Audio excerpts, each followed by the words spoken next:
And I'd also like to extend that respect to other Aboriginal and Torres Strait Islander people who might be joining us in the seminar today.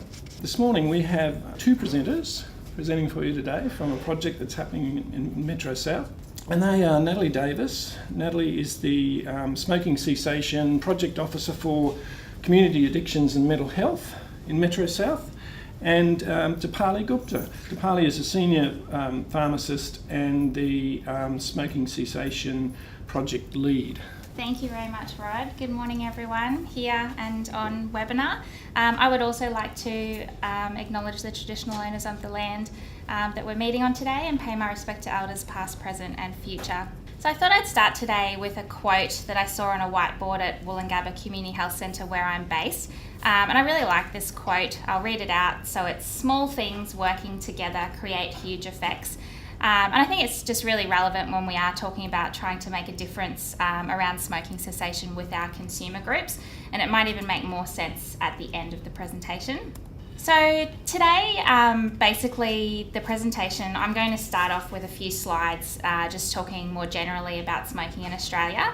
Then Deepali Gupta is going to talk to you about the work that she's been doing in Metro South over the past number of years around smoking cessation.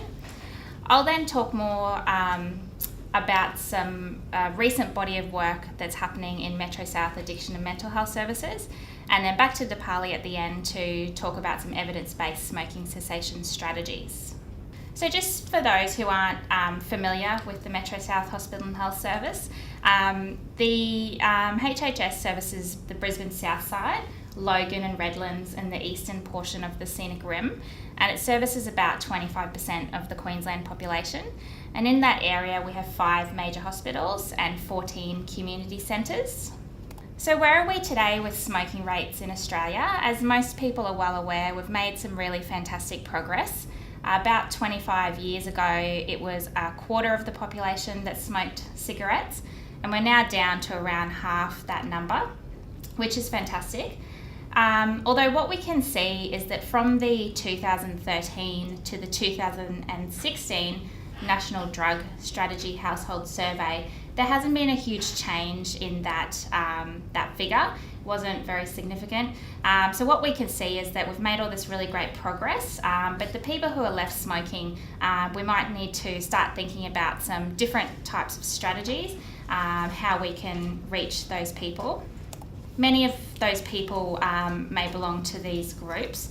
So we certainly know that as the level of disadvantage increases, so do the smoking rates. And this is reflected here on this slide.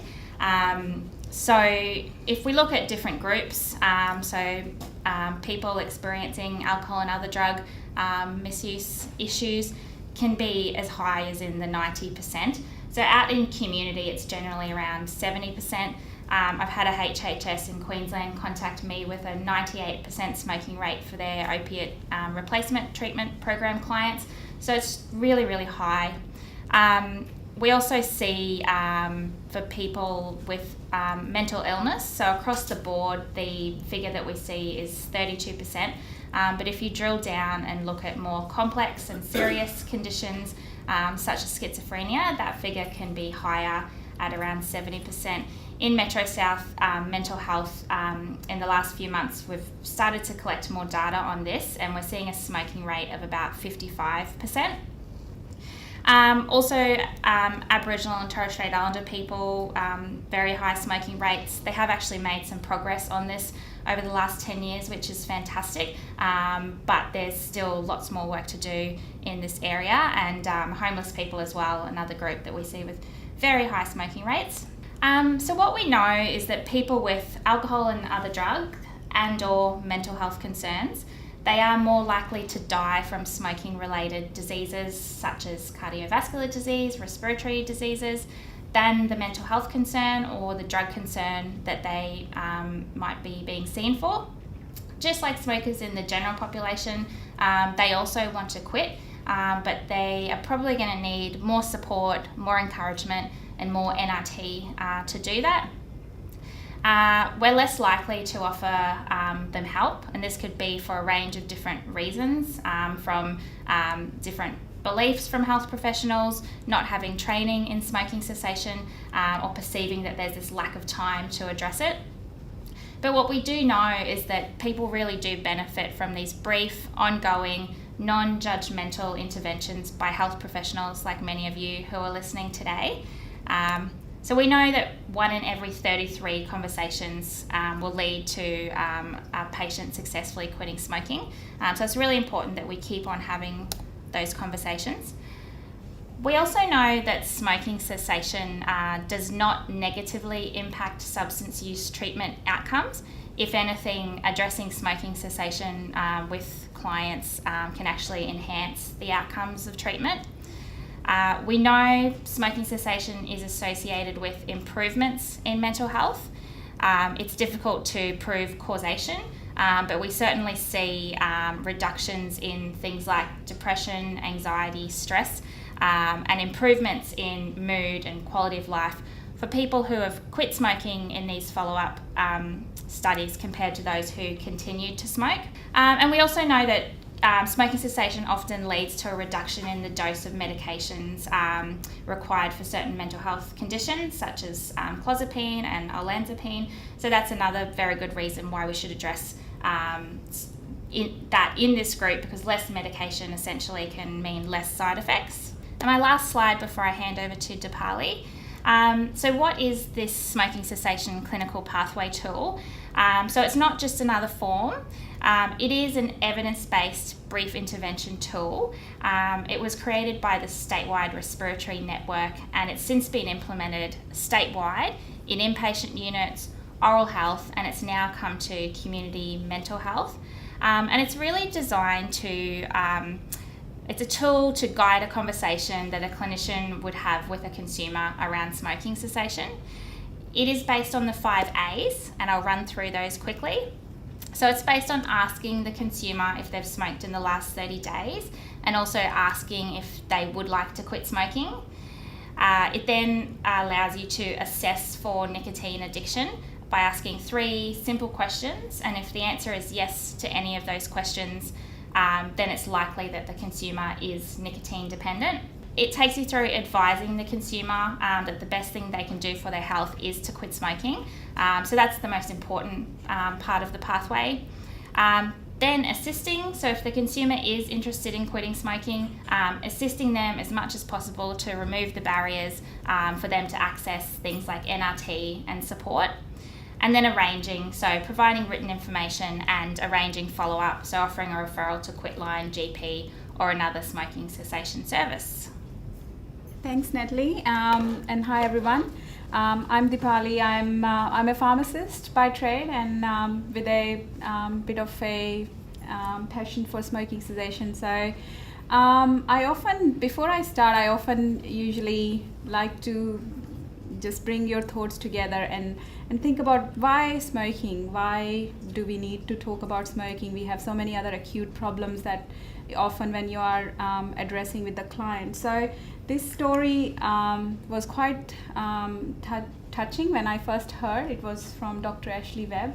He is from Peninsula Health, and he came over once and presented a lecture in RBH, which I attended. So I thought I'll share this with you.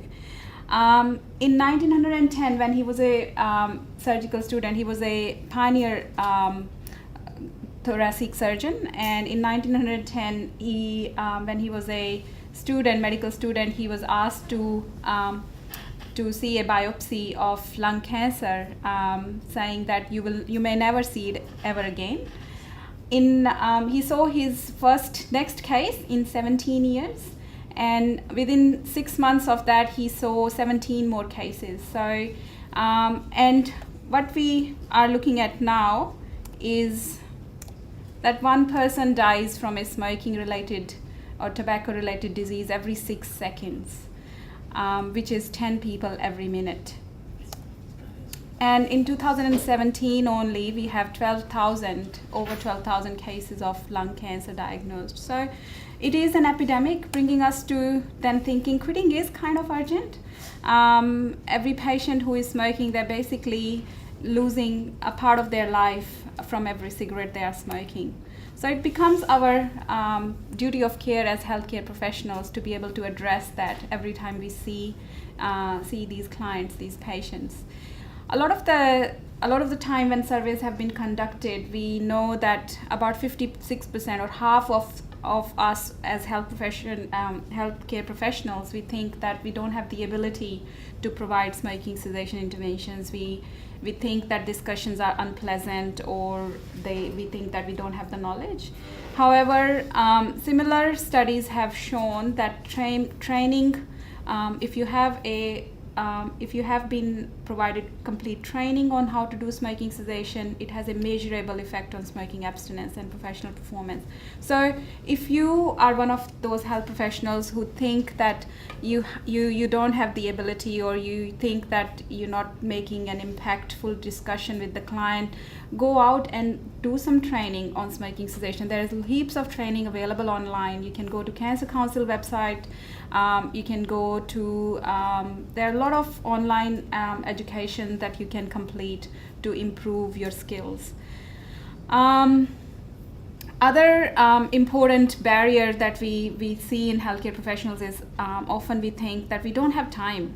I don't think I have time to discuss about smoking as well. There are so many other things I have to tackle. But again, the evidence has shown that intervention as little as a minute, which is a very brief intervention, just saying to the client that I notice that you are a smoker and it would be good if you give up. Come back and talk to me whenever you want to. You are ready to do that. So it's not that you are on the back of the client every time you see them, and you are basically, if they're not ready, you are making them do something they don't want to do. But it is just saying that and just leaving the door open sometimes is very helpful for the clients, and has proven in the studies that it's effective. Once again, if you think that you are not effective by providing that brief intervention, these studies have shown that the abstinence and the quit rates can improve anywhere from 12 to 25% over 6 to 12 months. A lot of health professionals think it's not part of my role. But when you survey the clients, these are population-based surveys and studies, they show that most people think that it is. They think that if you have not discussed smoking with them and they know that that they are smokers, they are more likely to go back and smoke and continue to smoke, because they think that you are approving that it's okay for you to smoke. But if you bring it in the discussion, you quietly say that it is something that I would like you to stop smoking, they go home and think about it before smoking that next cigarette. Well, my health professional thinks that I need to quit smoking. Once again, some of the beliefs, a small number of us think that smokers will be offended by the inquiry. We might be intruding on patients' privacy. Discussions are inappropriate, or smokers aren't interested in quitting. However, once again, surveys have shown that visit satisfaction is higher when smoking is addressed appropriately, and you are making non-judgmental discussions with your patients. Nearly all smokers are interested in quitting, although some are temporarily put off by the past failure. So that's an interesting insight to have as health professionals, that the smokers, when they come to the clinic, and something that you can do after today, when you go and talk to your clients, try to find out how do they want to quit smoking. I believe the answer would be yes for majority of them, but it is that they can't quit smoking because it's hard for them. So they have tried 40-50 times up until now to quit smoking, whether it is just in the morning they think I'm not gonna smoke today, they can't last longer than an hour or whatever, but it's that the experience over the time for all these quit attempts that it's become so hard for them. So it's important to have that insight and acknowledge that to your clients. More than 40% of smokers make quit attempts each year, and more think about that. And once again, this is from the ABS, the population-based surveys that we conduct. We know that majority of smokers make quit attempts every year. So now what we have done, and why we did what we are doing in smoking cessation in Metro South Health. So this is just something from some of the past audits that we conducted in our health service, and we identified that there was poor use and uptake of nicotine replacement therapies. There was no standardized process for assessment and care of hospitalized smokers. We also knew that smoking cessation clinical pathway existed, which was endorsed by the statewide respiratory clinical network in 2012. However, the uptake was quite low due to the lack of an implementation strategy. So what did we actually did? There was an opportunity through the Queensland government's smoke-free initiative, a quality improvement payment project, which was offered to all the health services in Queensland, which started from the quality improvement payment QIP A in inpatients since November 2014, and certain amount of funding was provided as a response to which Metro South Health implemented some clinical project officers. And since then, we have now expanded that project into oral health, as well as this year we are now expanding into the community mental health. So I'll show you some of the outcomes of what we have done and what we have achieved. The aims of this innovation basically was to increase the use of smoking cessation clinical pathway in Metro South Health. So a smoking cessation clinical pathway is a brief intervention tool. So basically the aim was that all our health professionals are be able to provide a brief intervention at the point of care to our the clients who present into the hospital. So it started off from the inpatients. We also aimed to improve the care and support provided to smokers by increasing delivery of evidence-based treatment of nicotine dependence. So alongside with smoking cessation pathway, we implemented increased use of nicotine replacement therapy in the hospitals, encouraging patients to make quit attempts, referring them to quit line. So we have been all of that as the part of the pathway. We do that. And by achieving all of this, in a nutshell, Metro South Health was also aiming to achieve the set targets for the Queensland Health Quality Improvement payments for smoking cessation. So in all of these, through this project, one of the key message that has been very helpful in gaining a lot of support from the people on the ground was that smoking is a chronic relapsing disease. Okay, we needed to change the mindset from that it's a lifestyle choice. People want to do it because they just want to smoke, and not thinking that it is an addiction. And once it becomes an addiction, it is relapsing disease.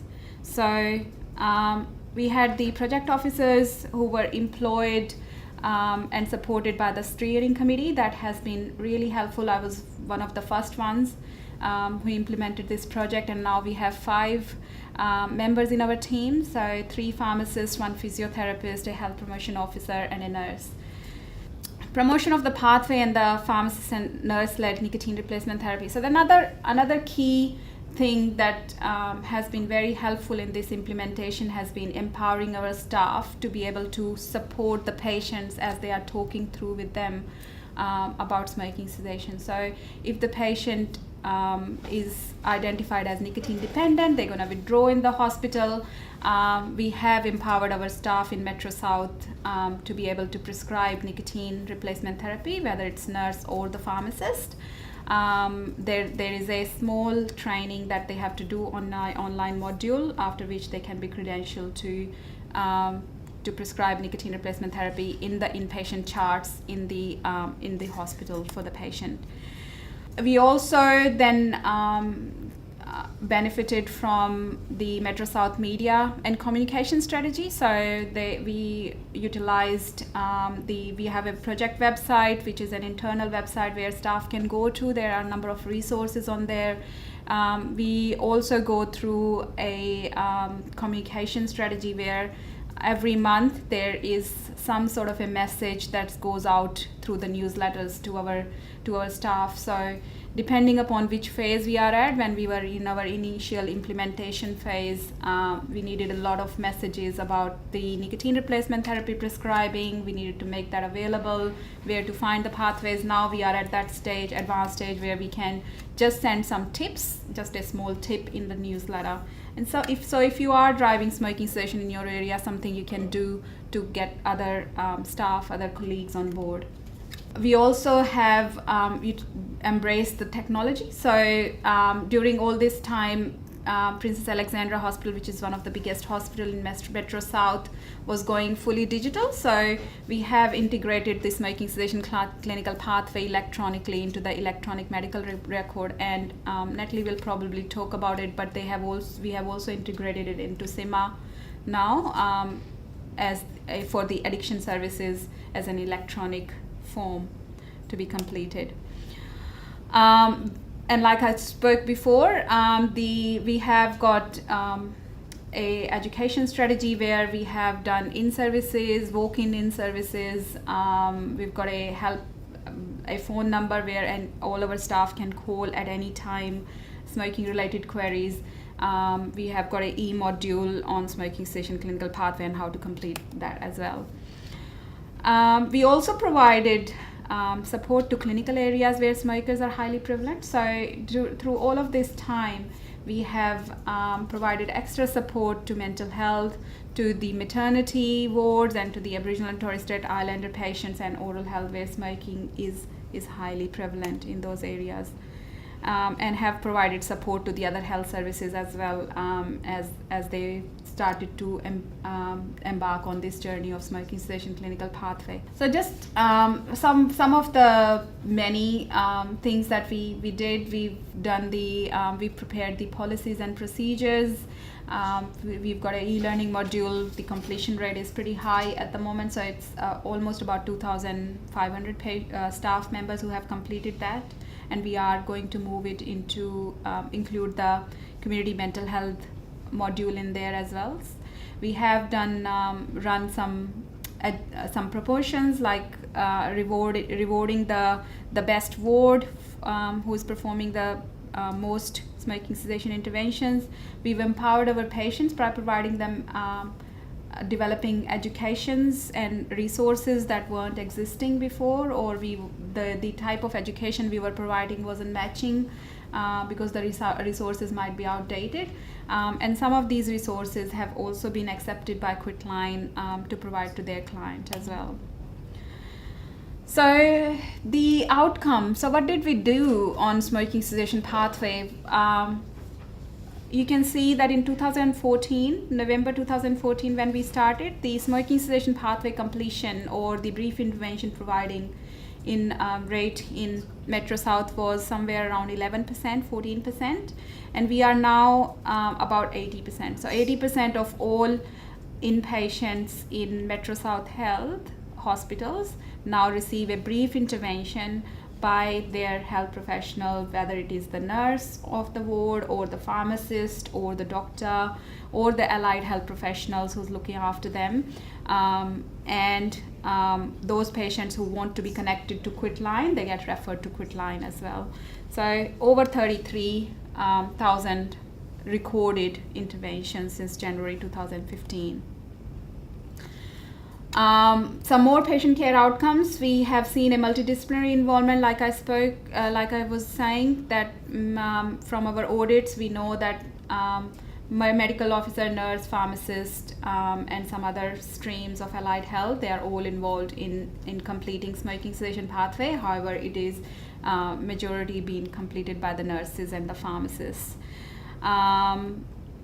Offers of nicotine replacement therapy have gone quite high. So before, like, our past audits showed that the utilization of nicotine replacement was quite low, and now we know that almost 90% of the patients, when a brief intervention is provided, are offered nicotine replacement in the hospital. And that's not just for stopping smoking completely, but that's also for withdrawal management. And that really helps, because some patients actually really like that experience in the hospital completely smoke-free, no withdrawals, not feeling edgy, itchy, irritable, all of that. And then they are often asked at the time of discharge from the pharmacist themselves, can I be please prescribed this for home as well so that I can continue to do this? So we connect them with Quitline at that stage. Increased Quitline referrals. So you can see that in 2014, all Quitline referrals done from Metro South Health was 255, and in 2016 it was over 1,300. And Metro South Health is also the highest health service referral to Queensland. So Metro South Health is the second biggest health service in Queensland. So if you compare that with the next biggest health service, they are almost double or more than double. So you can see that it's not just the staff who have embraced the interventions, but it's also patients, because they are only referred if they want to be referred. They are consenting to be referred to Quitline.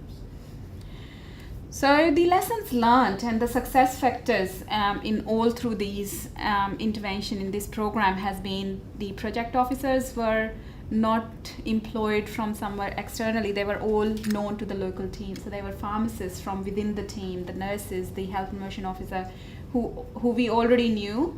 And they worked with the teams, identified what are the barriers, what do I need to develop, do we need a resource, do we need some health promotion, and we worked like that.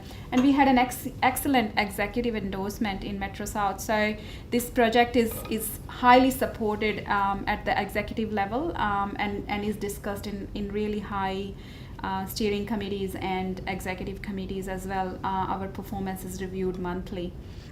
We had a multiple strategies. We had education involvement, technology enhancement, resource development throughout, and it changes. It's not that the resource development have to be just in one way only. So we have been changing our ideas and strategies as we identifying any barriers, and we measure our performance monthly, scorecards, reporting. And communication is obviously the key for this. And finally, passion from what you hear from Natalie, from all my team members, and as we have developed champions on the boards and all the key clinical areas who are driving this little initiative only in their clinical area, has been driving this initiative throughout. And finally, feedback from the patients and the clinic and the clients has been just amazingly wonderful. This is a letter that a patient sent after their admission in one of the emergency departments, and they said, as a smoker, I have been judged on many occasions as a lower form of human, but not one of your staff made me feel bad in any way. They were all professional and caring people. So to hear something like that back from the patients, and they are not just leaving the hospital saying that I can't live without a smoke, I have to go, is just great. So I'm just gonna now hand back to Natalie, and we'll take some questions at the end. Thank you. Thanks, Deepali. Okay, so I'm talking about what's been happening more recently in Metro South addiction and mental health services. So just to give you an idea, in our service we have 10 different academic clinical units, or you could call them departments, and then within those units there's about 40 different community-based teams that I am working with, and those teams provide care to consumers at our community centres, at outreach locations, and they also visit people in their homes as well. So this is the quality improvement payment for smoke-free community mental health. So it's known as QIP-C, and it commenced this year on July 1st. And basically Queensland Health said they were making $1 million available across the state to community mental health services if they could reach certain targets around screening all of their consumers for their smoking status, and then providing brief interventions to smokers using the pathway. So as Deepali mentioned, SIMA got a new smoking status tab so that the status could be recorded, and the pathway is also in SIMA as a clinical note template. And all of this is happening because they know that there is this evidence that if those conversations are taking place, then that is going to make a really big difference. So these are some of the stakeholders involved with the QIPC initiative. So certainly executive, deputy directors and team leaders, very important to have their support. The Mental Health Clinical Collaborative are the ones who are actually driving this at a statewide level. Quitline, very important stakeholder. Our MIMS, Mental Health Information Management team, have been very important, working with them to obtain data so that we know how we're going, but also so that we can feed back positively to our teams. And then, of course, our staff members, our clinicians, as well as our consumers are obviously very, very important in this initiative. So I started in the role in May. I started working with Deepali, and that was really great because we had some time to do lots of consultation, to gather support and feedback from our executive and team leaders. So we started attending we attended all of the different ACU meetings and the team leader forum, and we were just letting everybody know that this initiative was coming, and they were able to give us feedback about what they thought were going to be the biggest challenges, how we could help them, how they wanted us to communicate with their staff. So that was all very useful, and to have everybody on board with the idea was fantastic. We also have an excellent executive sponsor, and we have regular meetings with our executive sponsor, and we're able to then provide monthly updates back up to executive as well. So there's that loop and very much that support from above for the project. Once we sort of had everybody on board at that level, we were able to start delivering our staff training. So all up, I've done about probably close to 30 different education sessions now. So in services with the teams, and that's about 200 staff that I've trained. So it's a 40-minute in-service, and it's really just about introducing staff to the pathway and the 5 A's and how to do that brief intervention, but also getting them on board with the initiative, so making sure they understand what QIPC is all about and how it really is of benefit to our consumers, and that's why we're doing it, and hopefully getting them a little bit interested in doing some further training around smoking cessation. So we've had our Quit Now, Ask Me How badges, which we've given to all the staff that attend that training, and they've been very popular. Which teams? So I've been training all of the teams, regardless of whether they're considered in scope for the QIPC payment or not, and who is being trained. So it is the pathway is a multidisciplinary tool. So training all clinical staff basically. I have had evaluation forms completed for those in-services, and the responses have all been very positive. So 116 staff have completed that form.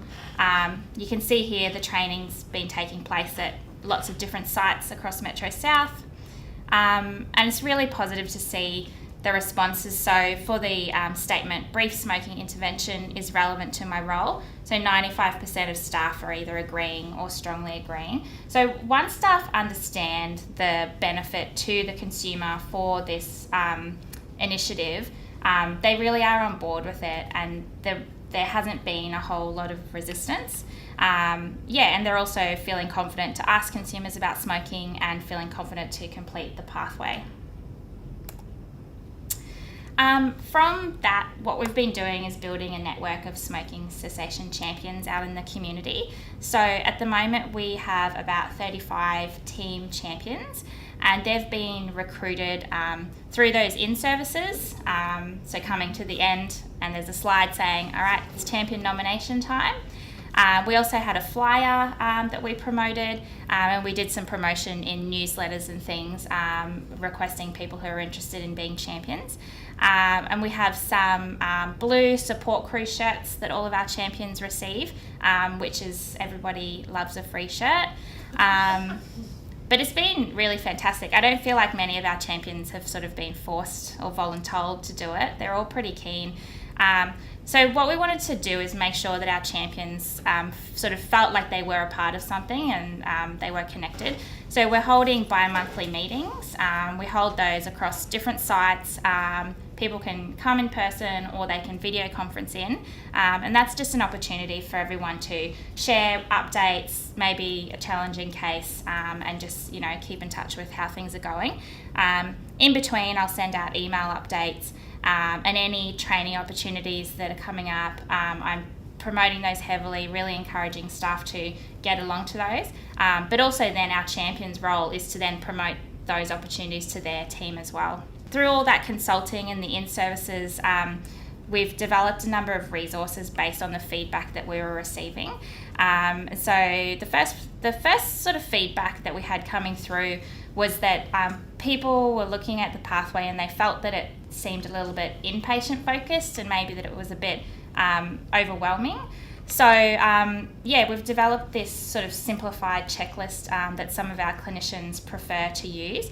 And the idea is that they can use this simplified version when they are sitting down with the consumer.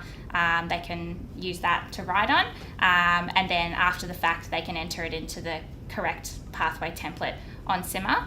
There are clinicians who like to use that. Other clinicians are happy to just use the pathway. We've also sort of turned the clinical pathway into a bit of a flowchart for any of our clinicians who prefer that more visual look. So we also had feedback from some champions that they felt that their clinicians, it's not that they didn't want to do pathways, they were just forgetting because it wasn't a part of what they were used to doing. So having the flowchart up at their desk or whatever it might be is just another good reminder for staff.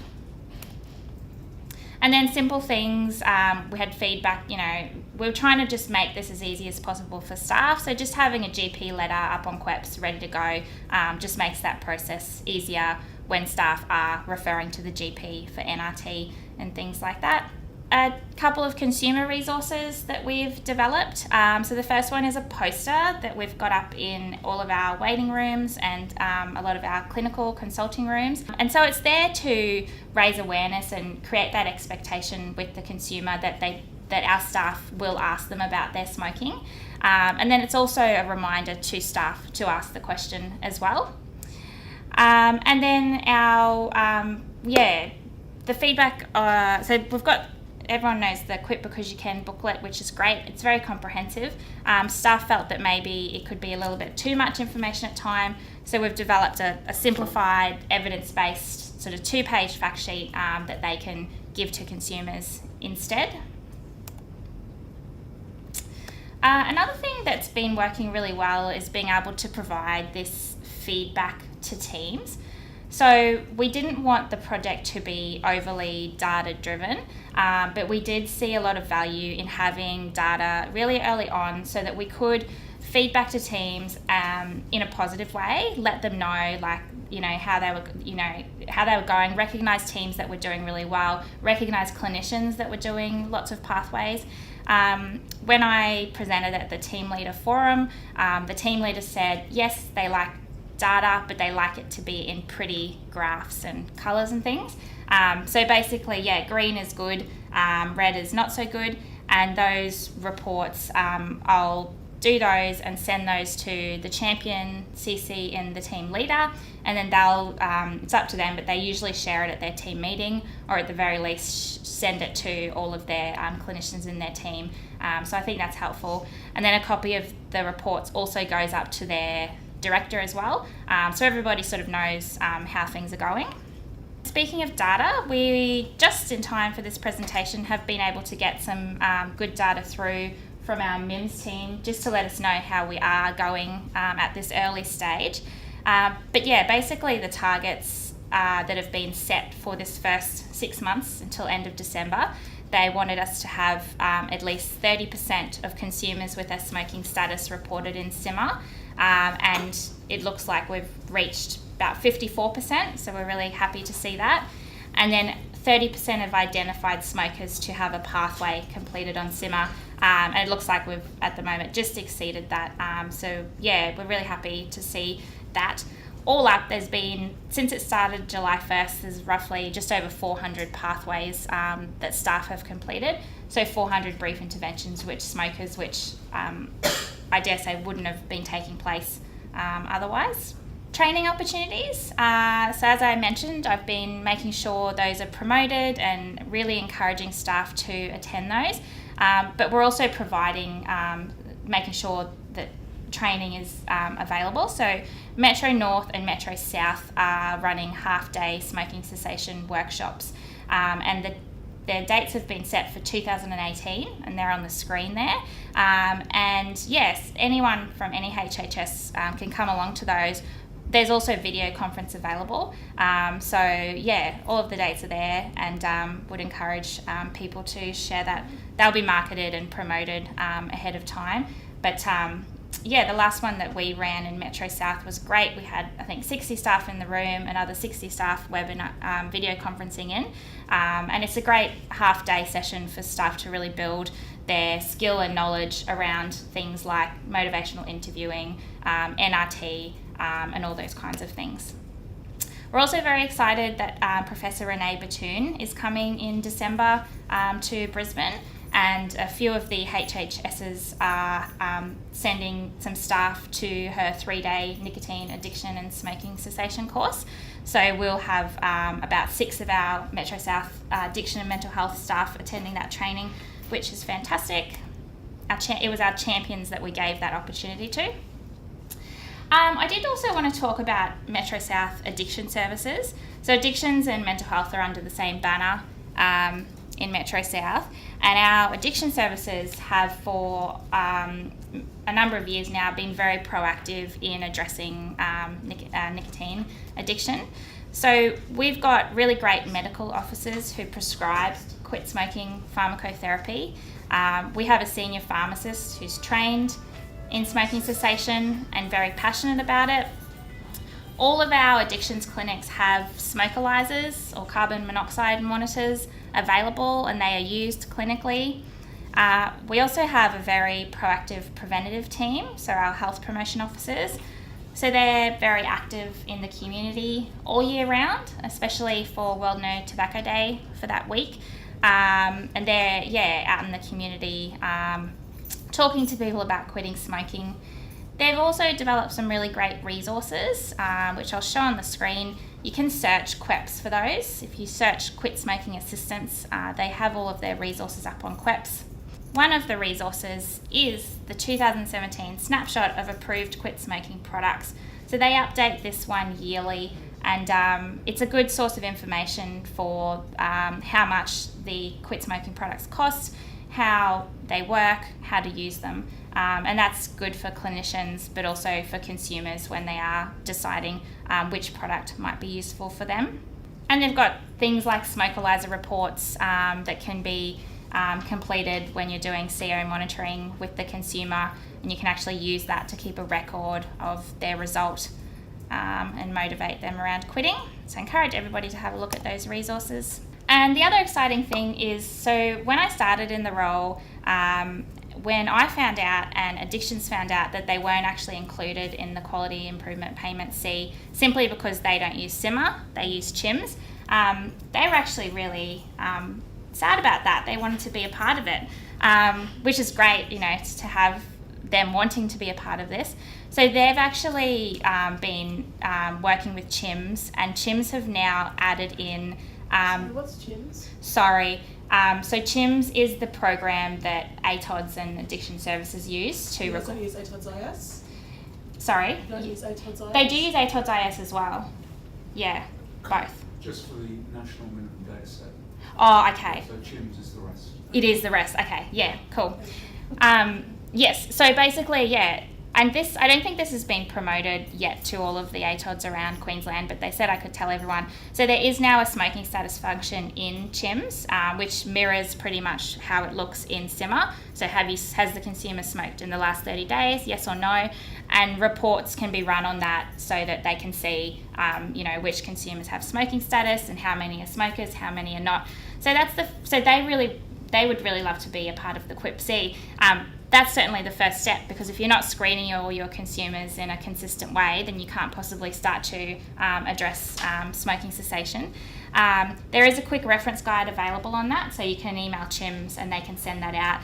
But I think that's just super proactive of Metro South Addiction Services to have approached CHIMS and made that happen. So I will conclude and hand back to Deepali. But what's been working well, so certainly having that really strong support from the executive level is crucial. Getting as many people on board as possible, so lots of champions. I'm encouraging our teams to have 2 champions now, and communicating regularly. Feeding back and updates, so those team feedback reports are great, and updating the executive on what's happening.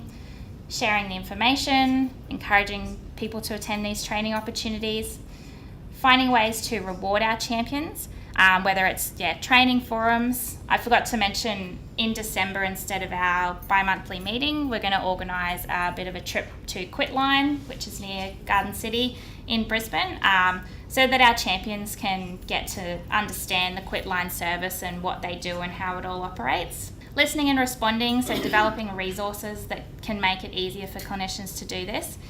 And most importantly, including everyone, because smoking cessation, it really is everybody's business. So with that said, I think we're off to a really good start, but there's of course so much more work that we're going to need to do to make sure that this does keep on progressing and that it is sustainable. And I'd be very happy, any other HHSs who want to work together and share ideas and say reinventing the wheel, then I'd be very happy to do that. And now I'm going to hand back over to Deepali. That was great, Nat. Thank you. So I'm back here again. We thought we'll give you last 5 minutes some quick tips before you leave this room and webinar for delivering smoking cessation interventions to your clients. So my first question, and this is something that you often will see, that what do you do if your client is still smoking and they're already using nicotine replacement therapy? Have a think about that. I'll give you the answer in a minute, unless someone wants to maybe say it. Would you ask them to stop using NRT because it's not effective, or would you ask them to continue using NRT? So the answer actually is yes, you ask them to continue using NRT, but because they are not getting enough, they should increase the dose to up to 2 patches. Some of the expert tobacco treatment specialists go up to 3, 4, or 5 patches per day as well. Yes, that's correct. And especially the type of clientele you have, the alcohol and drug service clients, they will probably have a very high level of nicotine addiction. Even the younger clients, if they are not smoking as many number of cigarettes, they would probably be very heavily addicted. So I used 2 patches, combination nicotine replacement therapy, or you can combine nicotine replacement therapy with Champix. So combination of medications is the key for these patients. This is the Bitoon algorithm, which is found at the back of the smoking cessation clinical pathway, and we utilize that in the hospitals and community mental health as well now. So increased dose to 2 more patches is the answer. Second question to think about is, do you consider smoking as a chronic disease or lifestyle choice? So something I covered already, so I won't take long to answer this, but to come to your answer, need to think about it. Dependence on nicotine develops quickly. It is prone to relapses and remissions. These are some of the characteristics of nicotine addiction or smoking. Repeated quit attempts often required before achieving long-term abstinence, and it is a complex process. So all of these, as well as that there is psychosocial, biological, genetic factors that affect the whole addiction, the smoking behavior. So smokers really have lost control of their behavior. So it is an addiction, it is a chronic disease, not a lifestyle choice. And finally, make every contact count. Patients who are ready to quit ready to quit or who are ready to stop smoking, explain the importance of medications. It's important that they use evidence-based therapy instead of going cold turkey or without using medications. It will be really hard for them. It will be very stressful. Provide them written resources. There are plenty of them. Go on Quitline. You can order free resources from Quitline website, and you can and they can be tailored for different clients. Organize a PBS prescription. If you have access to a doctor in your team, a medical officer, or if you know the patient's GP, organize a appointment with their GP so that they can go and obtain a prescription for nicotine replacement or Champix or whichever you are recommending. Refer to the specialist support. So it's important they are going to have a follow-up support. So if you are trained yourself to provide that sort of support, that's well and great. You are the specialist, so you can provide the specialist support. But if you don't have that service available, refer them to Quitline, and also continue to follow them weekly, because you know your client better than anyone else, how they are going, if they are falling through, if they are getting depressed, if they're having mood changes. Carbon monoxide monitoring, it's a great tool. So if you can do nothing else in your weekly reviews or ongoing reviews, just do the carbon monoxide test and give them the reading, how that is going. If they are unwilling or unable to quit, continue to discuss. Just a brief intervention at each contact. Still mention that it's good for you to give up, and the door is open when they want to do it.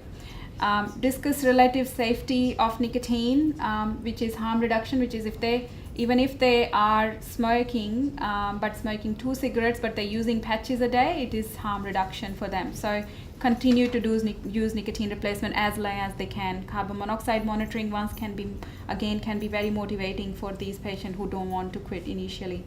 Some of the other tips, medication related tips. So smokers need higher doses of clozapine, olanzapine.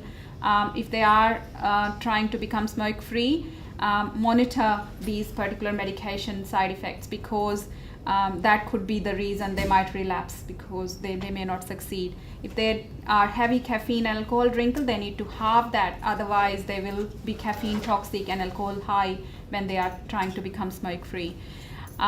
If they continuing to use cannabis and they have stopped smoking, it is a formula to relapse. So try to treat both, and you know more than anyone else how to do that. Breakfast, exercise, they are all evidence-based tips for smokers to reduce cravings. And remember, combination work, whether it is intensive treatment or whether it is combination of you and Quitline, combination works best for smoking cessation. So the key messages are that nicotine addiction is a complex chronic disease that is prone to relapses. Dispel the myths with sufficient education and ongoing review to your clients. Majority of smokers want to quit smoking. It is the responsibility of the multidisciplinary healthcare team to offer support, and one size does not fit all. So tailor your advice to your patient. Don't undertreat nicotine withdrawals. I had a question. I was wondering, it's early days yet, but I'm just wondering, are there any plans for or any thinking around doing some longitudinal studies or longitudinal look at some of the outcomes from the initial interventions with people? Now that their records are in the database on SEMA and all that kind of stuff, I think that would give a baseline to be able to come back and have a look and see whether people are relapsing or any plans for that in the future. Definitely, Mental Health Clinical Collaborative, that has been the promotional service for smoking cessation and community mental health. There has been definitely some discussions around that, but once again, this is very initial stage. But yes, there would be some plans, and if anyone in the team or in the in the viewers who have any ideas or anything, any initiatives they would like to be part of, please contact us. We would be happy to put them in contact. And that the smoking status in SIMA, it's the idea is it's updated every 6 months, and so maybe there would be a way to track if that was changing from a yes to a no. It goes to Rod's point already made, is in tracking the prevalence. So we have a good idea of population prevalence of smoking. Are you tracking in subpopulations like mental health, where we have some information? The prevalence is very high indeed. Whether we're having an effect on that, and it's already sort of answered. Yeah, so it's only like the program has only been running for about 3 months. It's really early to say that we can track any prevalence. We've only just got the data available as to what is the prevalence of smokers in Metro South, which is about 56%. Before that, we didn't even know that. We only knew that from population-based surveys. But we didn't have any data collected locally in our surveys. So it's really initial stage. But yes, definitely, if this program continues and sustains, these are some of the outcomes we will be able to provide down the track. Thanks very much, Natalie and Deepali. What are your views on the electronic cigarette? Do you encourage it? Do you tell people it's illegal and they shouldn't use it if it contains nicotine in the liquid? What are your thoughts? Do you want to talk about that? Yeah, so definitely getting lots of queries on that. And it's a very divisive topic at the moment. My stance is I don't suggest it or encourage it. If somebody is using an e-cigarette, which that's sort of becoming more common, to let them know, there are risks involved. Yes, there are these potential benefits, but for them to be aware of the risks. So I guess I sit somewhere, I don't know, yeah. But there is a one-day conference coming up. Do you know that one? And it's all about e-cigarettes. I don't have the details. Oh, nicotine update day at yes, Sydney. you're presenting at it. Yes. It's all the whole thing. Pretty much the whole day are these experts presenting on e-cigarettes. So it looks very interesting. So yeah, watch that space. What about you, Jeremy? What do you think? I'm a bit worried about the use of e-cigarettes in young people, encouraging the uptake of smoking. So the concern is it kind of normalises the behaviour of sticking something in your mouth and inhaling, and makes it easier to transition. And there seems to be reasonable data that there's maybe a 4-fold increase in young people taking up cigarettes when they've been exposed to e-cigarettes in the previous 30 days. So we're very suspicious about the tobacco companies. Their obvious aim is to achieve survival and growth and sales.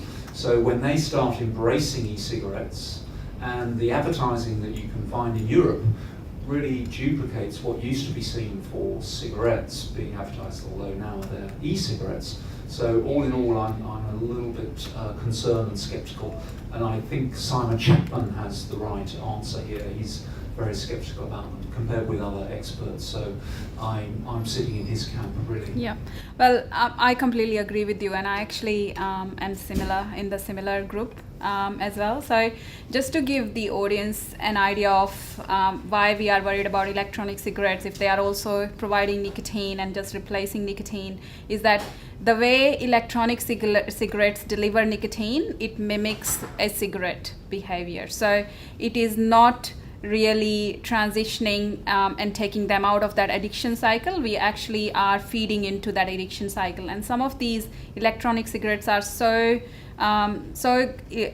good that they actually provide higher concentrations of nicotine than even cigarettes. So they do not fit in the same camp as nicotine replacement therapy, where we say they are safe to use. You can use up to 5 patches.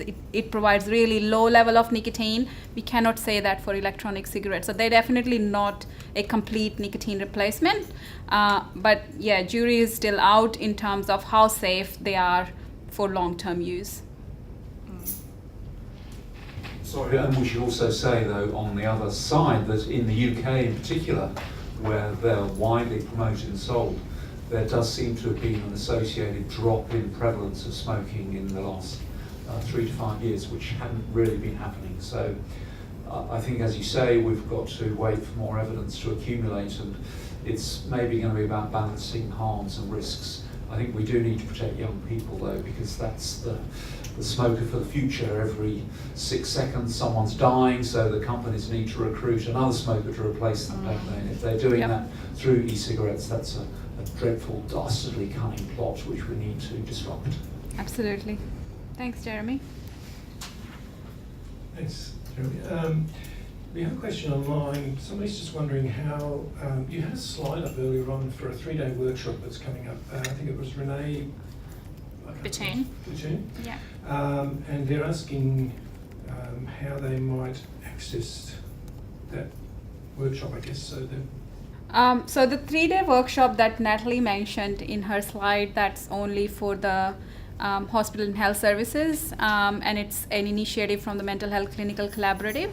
However, Renee does run 3-day workshops up in Sydney quite regularly, and they are quite expensive, but you gain a lot of information and you become tobacco treatment specialist level of knowledge. So I'm one of them. Yeah, this workshop, a few of the HHSs have gotten together to bring Renee Batoon, and I think they've already all nominated their staff who are attending, but it could be something that other, HHSs want to potentially look at. Okay, well, if we don't have any other questions, we might close there. Thank you very much for that presentation. We really appreciate it. We'd be interested down the track as to where things are up to, so we may follow up and see how things are going. No worries. I would just say one more thing, Rod. However, the half-day workshops that we have on that slide, they are basically run in Metro South by us. And in Metro North, we work very closely with them as well. So if anyone wants to attend those workshops, we can, and they are free to the Queensland Health staff as well. We can get you into those ones. That's great. Excellent. Okay, well, thank you once again. If people in the room could just join me in thanking